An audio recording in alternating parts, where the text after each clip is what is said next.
আসসালামু আলাইকুম। আমার নতুন আরেকটি ভিডিওতে আপনাদের সবাইকে স্বাগতম জানাচ্ছি। ব্যাংকিং রিলেটেড যে কোনো ধরনের ভিডিও এবং বিভিন্ন ব্যাংক ও ফাইন্যান্সিয়াল ইন্ডাস্ট্রি রিলেটেড সকল ধরনের আপডেট সবার আগে জানার জন্য যারা আমার চ্যানেলটি এখনও সাবস্ক্রাইব করেননি, সবার কাছে রিকোয়েস্ট থাকবে আমার চ্যানেলটি সাবস্ক্রাইব করে অবশ্যই বেল আইকনটি প্রেস করে রাখবেন, যাতে যে কোনো ধরনের আপডেটেড ভিডিও সবার আগে আপনার কাছে চলে যায়।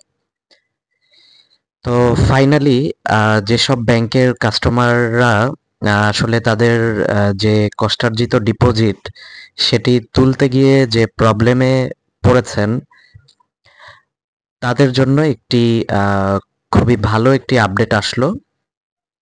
সেটি হচ্ছে যে রিসেন্টলি আমরা কিন্তু দেখেছি, বা আমি যখন বিভিন্ন ব্যাংক নিয়ে ভিডিও দিয়েছি তার নিচে আপনারা কমেন্ট করেছেন যে এই ব্যাংক থেকে তো টাকা তুলতে পারছি না, বা এই ব্যাংকে এত টাকা করে দিচ্ছে, বা এই ব্যাংক থেকে একদমই তোলা যাচ্ছে না। তো এই যে সিচুয়েশনটায়, এটা আসলে যে কোনো আমানতকারীর জন্যই আসলে খুবই প্যাথেটিক।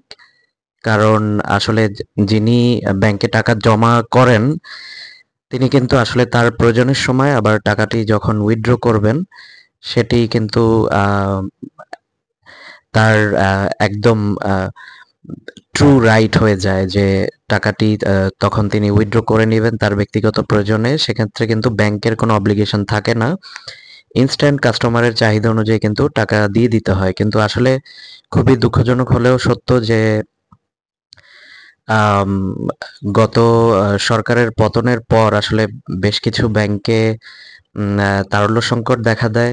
বিভিন্ন অনিয়ম এবং দুর্নীতি সামনে চলে আসে। বিভিন্ন শিল্পগোষ্ঠী কিভাবে লুট করে ওই ব্যাংকগুলি থেকে আসলে আম, টাকা বিভিন্ন মাধ্যমে বের করে নিয়েছিল সেটিও আমরা ইতিমধ্যে জেনেছি। কিন্তু ব্যাপার হচ্ছে যে ফাইনালি আমানতকারী যারা আছেন তারা কিন্তু এত কিছু বুঝতে যাবেন না যে কিভাবে হয়েছে, বা কি অনুযায়ী হয়েছে, বা কোনটার কারণে হয়েছে। তারা কিন্তু আসলে তাদের টাকা যখনই প্রয়োজন হবে তখন তারা কিন্তু তুলবেন, সেই বিশ্বাস করেই কিন্তু তারা ডিপোজিটগুলি করেছিলেন। তো এই সকল ডিপোজিটর যারা আছেন তারা যারা এতদিন ধরে কোনো ধরনের দিক নির্দেশনা পাচ্ছিলেন না, তাদের জন্য আসলে একটি দিক নির্দেশনা চলে আসলো। একটি হিন্টস আসলো যে দুর্বল ব্যাংকগুলোর আমানতকারীরা চলতি বছরের মধ্যেই তাদের টাকা ফেরত পাবেন, অথবা যদি তারা সম্পূর্ণ টাকা ফেরত নাও পান, এর পরিবর্তে তারা কিন্তু বন্ড বুঝে পাবেন। এবং এটা জানিয়েছেন বাংলাদেশ ব্যাংকের গভর্নর আহসান এইচ মনসুর।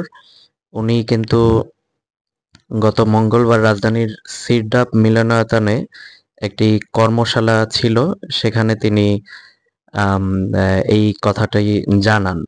আপনারা স্ক্রিনে দেখতে পাচ্ছেন যে এটি কিন্তু বিভিন্ন গণমাধ্যমে এসেছে, এবং দুর্বল ব্যাংকগুলোর গ্রাহকদের হতাশ না হওয়ার জন্য বাংলাদেশ ব্যাংকের গভর্নর আহসান এইচ মনসুর অনুরোধ করেছেন, এবং তিনি এনশিওর করেছেন যে চলতি বছরই আমানতকারীরা তাদের টাকা, কিংবা এই টাকার পরিবর্তে যে বন্ড আছে সেটি কিন্তু তারা বুঝে পাবেন। তো এটি খুবই ভালো একটি আপডেট। ডিপোজিটররা একটি গাইডলাইন পেয়েছেন, বা দিক নির্দেশনা পেয়েছেন যে এক্স্যাক্টলি তাদের টাকা আম, একদম যে খোয়া যাবে সেটি হবে না। তো এটাই ছিল আজকের আপডেট।